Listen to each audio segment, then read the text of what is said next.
And the bell is rung and we are underway. They close distance quickly.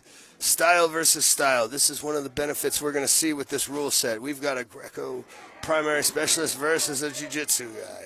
So we're going to see a lot of throws versus a lot of submissions. And this is going to be very, very stylistically predicated on who can dictate the terms of the engagement, old chap. Do we get into a clinch game or do we get into a ground game of submissions? And that is, as they say, why we play it. Oh, we have a drop back. Lyons going for the heel. He's rolling through. And we have a... Yes. And we have a catch.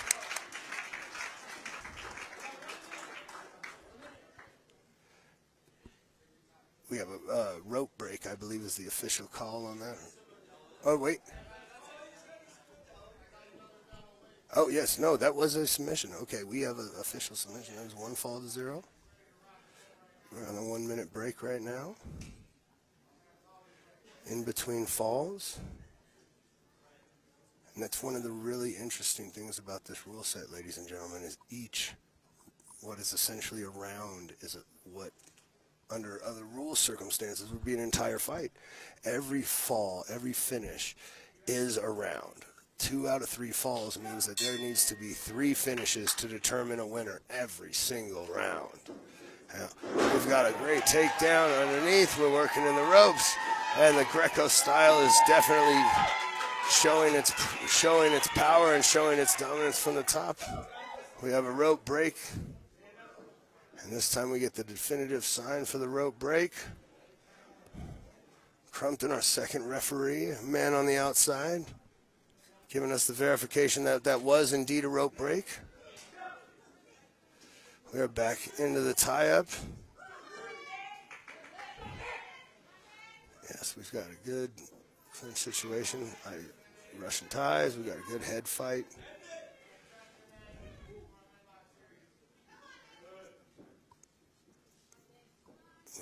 We are playing in the Greco world right now, ladies and gentlemen. And he's got the up and over. Oh, nice transition into a standing choke. Beautiful utilization of the positioning by Lyons for the submission style. The openings are going to be very different when you see what a Greco strategist is looking to create position-wise versus a jiu-jitsu practitioner. You see a lot of upper body control, a lot of very methodical smash style, very gritty, very brutal Greco style. It's not necessarily the prettiest or most fluid style, but very effective and very dominant. He's using his Greco style very effectively from the top here to counter the submission attempts by threatening a pinfall, which is one of the unique things here at Shoot Pro that the rules allow situations to be created where you can defend the style of a submission attack or the style of a pin attempt with a completely different attack concept. You can go for a pin when you're being submitted, you can go for a submission when you're being pinned, and anything else in between. It really makes for a fascinating rule set.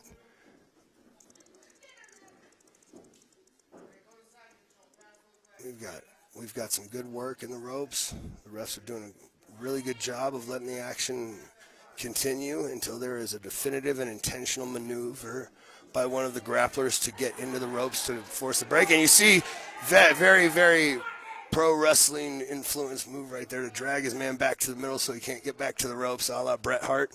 I know where this guy picked that up. That was really well done by the lover, Nick Tarpley. He's exercising a lot of topside control here. And this is another position, the turtle or referee's position in traditional amateur wrestling, where stylistically it couldn't be more different between a wrestler and a jiu-jitsu practitioner. Usually when a jiu-jitsu practitioner has someone in that position, they are looking. Oh, he's got the reverse roll-up. That was beautiful technique.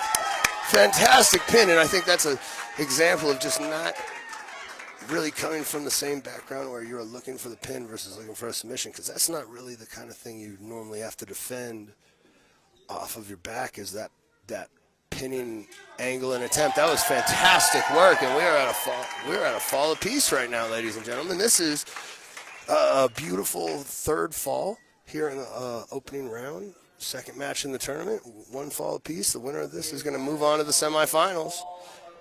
And it really was a great illustration of the style versus style component we talked about at the beginning. Which of these competitors can impose their stylistic preference on the matchup? Whoever does that more effectively in this final fall is likely going to pull out and have a ticket to the semis.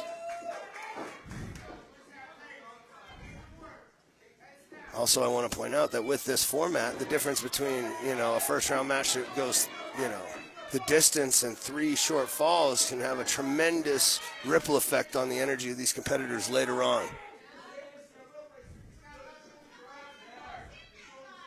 Yeah, we've got some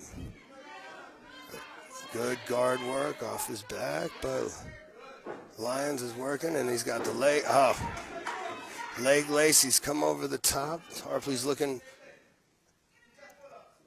Both of these guys obviously have a tremendous amount of cross-training and interdisciplinary stylistic preferences. And he's got a good roll-up right here, and that is what it's like to have a Greco world champion on top of you with your legs up trying to throw guard. I've been there myself, my friend. There is no shame in that. You did a tremendous job, young man. And Greco has won the matchup here between Greco and Jiu-Jitsu. It was a great, hard-fought match here in the first round. Second match in the first round here. Neither of these competitors have a thing to be worried about. Fantastic performance by both.